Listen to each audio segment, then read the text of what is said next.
The E29 is the latest electric bike from Duotts. It features a fully suspended frame, a Bafang rear hub motor, and a noticeably sturdy build. How does it perform in real-world use, and is it worth buying? That's exactly what I'll cover in today's review. First, a quick disclosure. I received this model directly from the manufacturer. If you want to buy the E29, you'll find a discount code and a direct link to the manufacturer's store in the video description. You'll get a discount and I'll get a small commission to help grow the channel. Thank you for your support. Let's begin.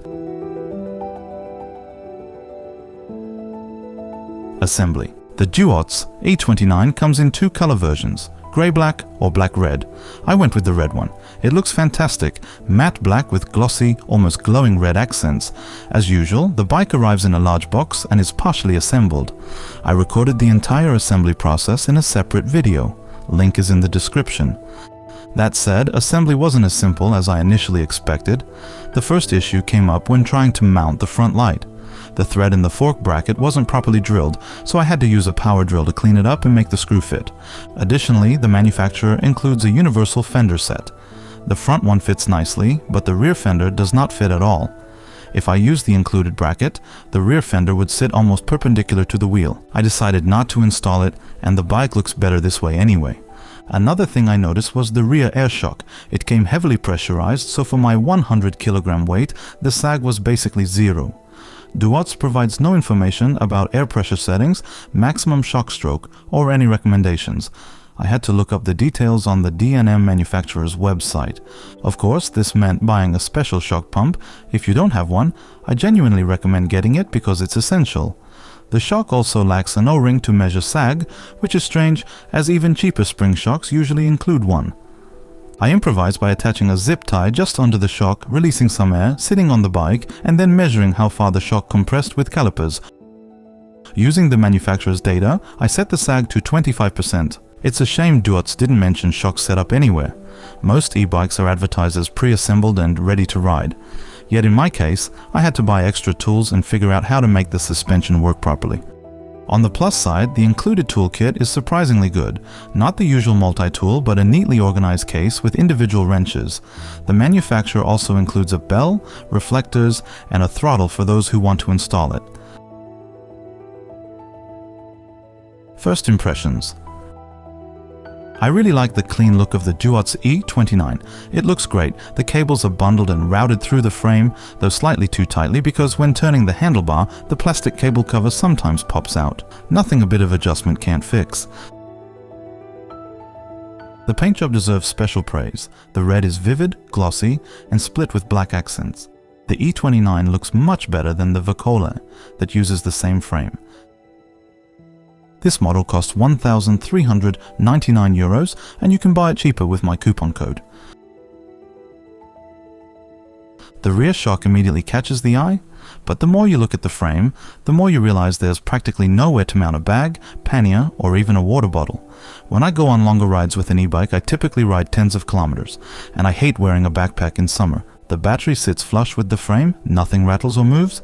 The front zoom suspension fork has 100 millimeters of travel with lockout and adjustment.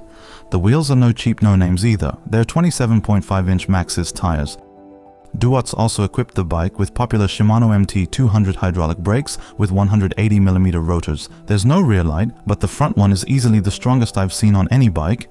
It uses a dual lens system that lights both near and far, and the beam is extremely bright. The E29 uses Shimano Tourney 2x7 gearing. These are the same shifters found in the F26, C29, and numerous other Chinese e-bikes.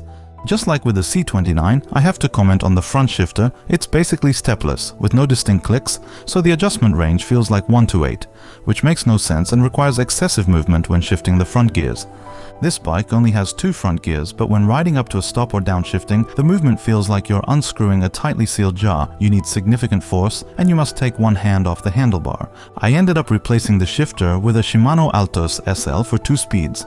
Installation was very easy, and after tightening the cable, shifting became precise with a single soft click, just as it should have been from the start, much more comfortable and far safer during frequent use. Mixed terrain riding. The Duotts E29 is built for mixed use. It handles bike paths, asphalt, off-road and rough terrain. After proper adjustment, the full suspension performs well, even with my 100 kilogram weight. I had to raise the saddle quite high for my 182 centimeter height, so I'd say 190 centimeters is the realistic upper limit for this bike. I'll probably raise the handlebar a bit in the future. It feels slightly too low for longer rides. I rode around 200 kilometers in total across different terrain types. The bike is powered by a Bafang motor rated at 250 watts nominal power and 50 Newton meters of torque. When more power is needed, the motor can peak at 720 watts. Surprisingly, it's almost silent. Many of you asked in the comments under my shorts videos whether this Bafang is too weak. It's reassuring to see a branded motor instead of a no-name unit with questionable real-world specs. It reminds me of cheap flashlights on AliExpress that claim brightness higher than lasers, which is obviously impossible, but paper accepts anything. The E29 uses a torque sensor, so the power delivery is gradual, depending on how hard you push the pedals. I feel that some competitors implement this technology a bit better, but the difference versus C29 or F26 is still noticeable. There are 5 PAS levels from Eco to full boost.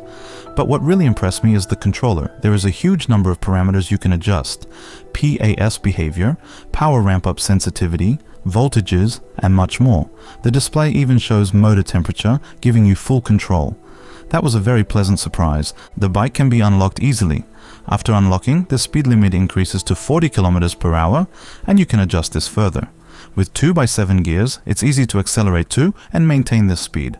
However, you'll need the highest assist level or custom-tuned PAS settings. This makes the E29 excellent for fast commuting to trailheads or riding long stretches to reach single tracks. Steep climbs still require downshifting, just like on any bike.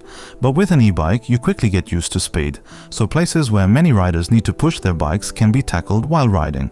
The manufacturer claims a 30-degree climbing capability. With PAS level 5, low gears and some leg power, it's achievable.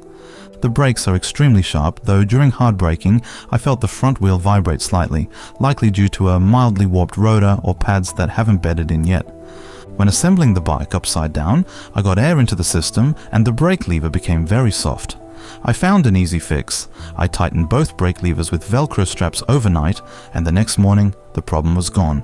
You can carve turns and slide the bike with confidence. The brakes bite hard and provide solid stopping power.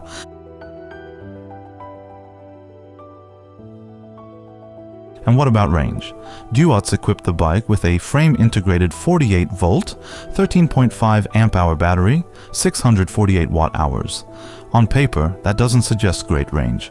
However, the bike is much lighter than a fat bike and uses a torque sensor that moderates power use. If you don't ride everywhere at 40 km per hour on maximum assist, where the motor can sustain 800 watts, you can easily get 70 to 80 kilometers. In my mixed terrain test, averaging 25 km per hour and pushing hard off-road, I covered 55 km and still had battery left. Summary. So, how would I summarize the Duotts E29? I like the bike's appearance, the paintwork is excellent, the cables are hidden, and neither the battery nor controller are visible. The brakes are strong and reliable, as is the motor.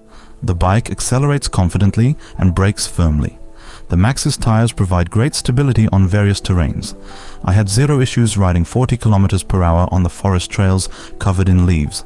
In deep sand, the bike slid slightly, but I still managed to ride through areas where I wouldn't dare go on other bikes. Now for the downsides. The frame has several unused mounting holes. It's a universal frame adapted by Duotts, and some spots are clearly underpainted.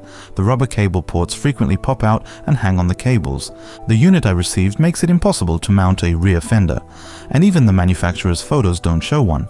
There's also the poor front shifter, which makes riding awkward, and the complete lack of instructions on how to set up the rear suspension. Many users won't even know this step is required. Would I buy this bike? I think yes. The motor is flexible, has enough power, and offers excellent control through the display settings.